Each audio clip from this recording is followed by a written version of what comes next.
denera, IMH-en pasen dituen 5 urteak, niretzako benetan aberasgarriak izan ziren, zentzu guztietan. Baina onartu behar, nire promozioan neska bakarra izan nintzen, hemen bat baino gehiago ikusten ditut, eta momentu batzuetan bai izan zen gogorra neska bakarra izatea, ezta. Eta hori anekdota bezala jarrita, aurkeztuko naiz nik pixka bat, nik lan egiten dudan enpresen eta nik dudan esperientzian, nik uste, esango dizuena da, nik uste, zuek orain zuek zaudeten bidean, egin dezakezuena, ingenieritza ikasita, gerora, lan mundura sartzen zaretenean, etekin gehiago ateratzeko. Azken batean, niri baina esan zidaten, ikasketa hauek hasi nituenean, ni nintzala nire karreraten motorea. Guk era, etekin gehien atera izako guna. Gauza da, ditugun asignatura, ikasketak, baina guk era etekin gehien aterako dira.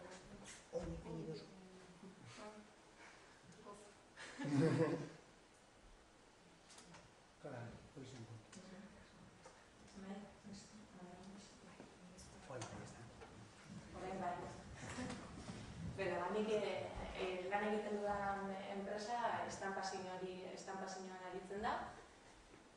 Gaur egun esan ezakegu, azken urteetan aldaketa nabarmena egin dugula, estanpazioetik atira gara, eta horren gaitik ditugun multzoak, bai soldaduraz, bai ensamblaje ezberdinez, eta guretzako teknologikoki aldaketa gogorra izan da, eta aldaketa hori afrontaratzen ari gara. Eta hemen baitidak izan duten bezala, gakoa, guzti horren gakoa pertsonak dira, enpresaren pertsonera. Eta dira dena, zuzendaritik, zuzendari batzordetikan, eta baita makinan dagoen pertsonatik, ezta? Guk automaziora joiten dugu batez erela, dago izotez 10.909, dala automobilerako erreferentzial bat. Hori azken batean, esan nahi dudala sistema bat, garantizatzen dituzula prozesu bat, ezta? Azkenan produktu bat garatzeko. Nabarmentzen dira gure lantegian, sei departamentu batez ere, estanpazioan dana, prentsak, mantenimendua eta utilajean eraikuntza. Zer nahiz eta guk utilajea asko kanpoan eraikitzen ditugun, guk ere gure barruan lan hori egiteko gaitasuna dakagu. Gero bestaldetik tratamendu termikoak, robotoizatutako soldadura, eta gero, esan ezagu gunez eta enpresa txikia garen, 60 pertsonen inguru dakagu gure I+D departamentua. Txikia da, zeren azken batean gu lehiakorrak izateko gure struktura ere ezin da oso ondo izan, batez ere gaur egun bizi dugun globalizazioan. Ezin dugu ahaztu, gero eta lehiakide gehiago ditugula,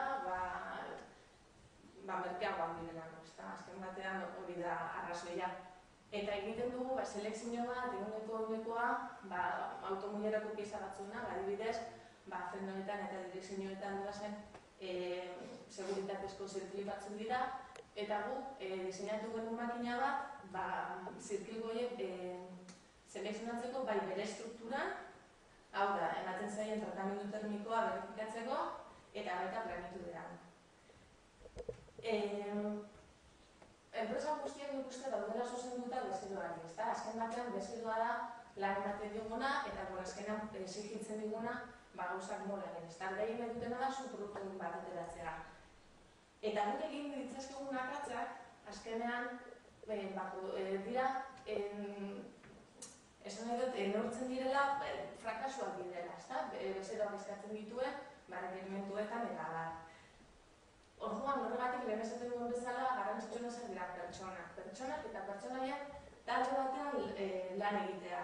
Zertarako talde horretan, zuk prozesua garantizatzen dituzu eta gauzak hobetzen dituzu. Eta horretarako, guk erramutea ditugu, baina pertsonak dira beti trasenatzen dutena hobeketa horiek eta bar.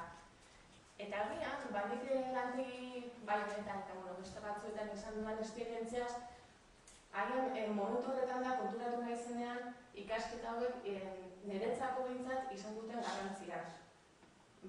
Beste, zeren gaur egun heziketa modelo batzuk ez daude enpresan behar dutenarekin bat.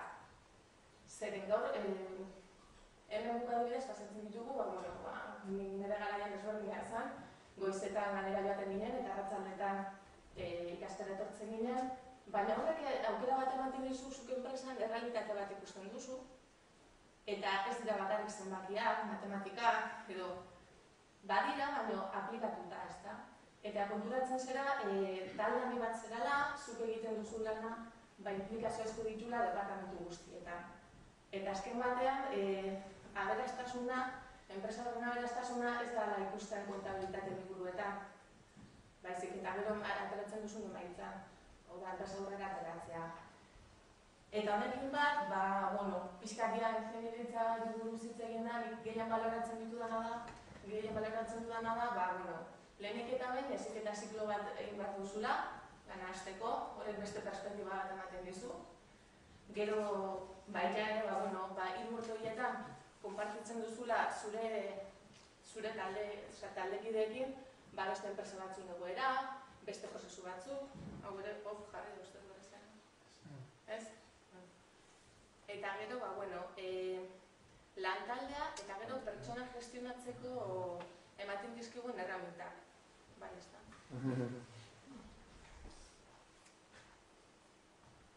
Ondago, baina entzuten dira zute ez da.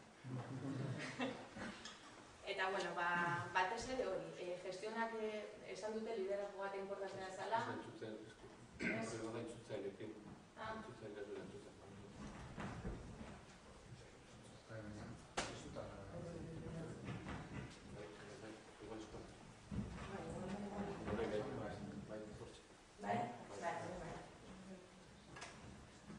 Eta esan bezala, liderazgo eta partekitan importantea dela, birritan esan dudan bezala, taldean lan egitea eta gero pertsona gestionatzea. Zeren, askotan gertatzen zaiguna da, batez ere ateratzen garanean gure ikasketetik errefusiatzen gerala gure lanean esaten dena, erderaz izango las tareas. Gaur egin dozin duzu, informe hau bete, eta zein duzu, eta hori konpondu.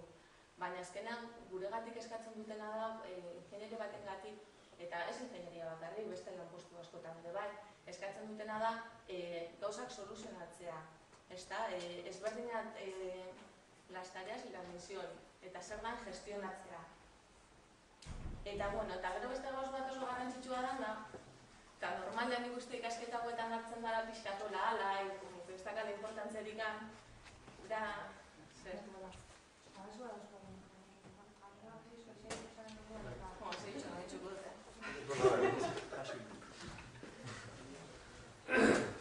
hau esan gari pasatu da. Eta azkenean, esan bezala, gauz bat oso garrantzitsua da, eta nik uste denok ez digula behar bezain importantzerik ematen dira hizkuntzak. Hizkuntzak eta gaur egun batez ere ingeleraz.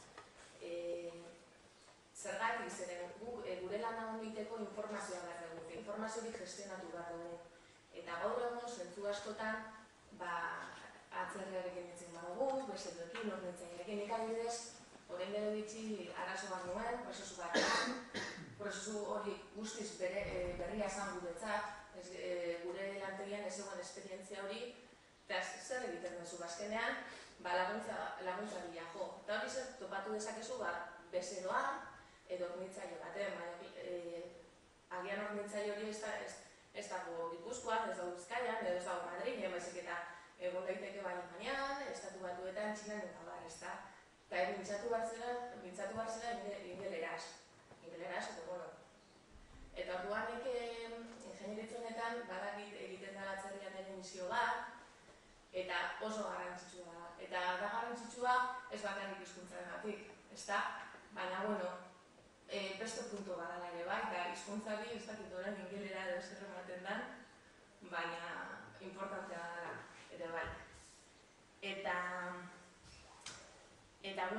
azkenik ikasketei buruz esateko nik izan duen ingenieritzan eta irakasle bat, ez dakit gaur egun dagoen, Mariano. Eta behin izan, galdera bat egin zegoen klasean, eta esan zegoenea zintzen, ingenieri baten kualitaterik importanteena. Eta, klasean beretak izan zen, ez dakit, langile izatea, eta berak azkenean esan zuen kualitateak importantena zela LSTC. Eta esan sentido común casero.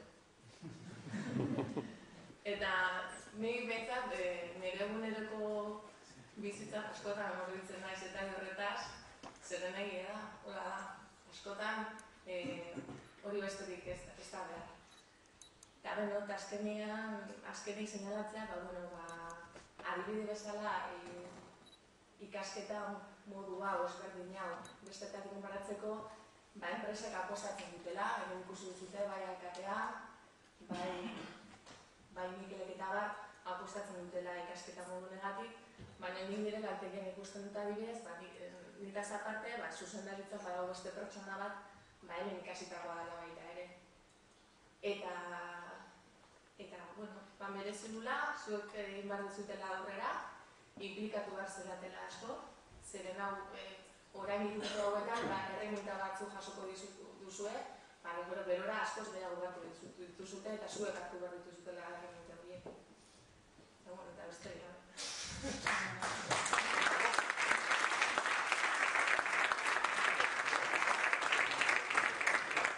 Asko bat, eman ditu klabeak, seguro zu baino hobeto, ez?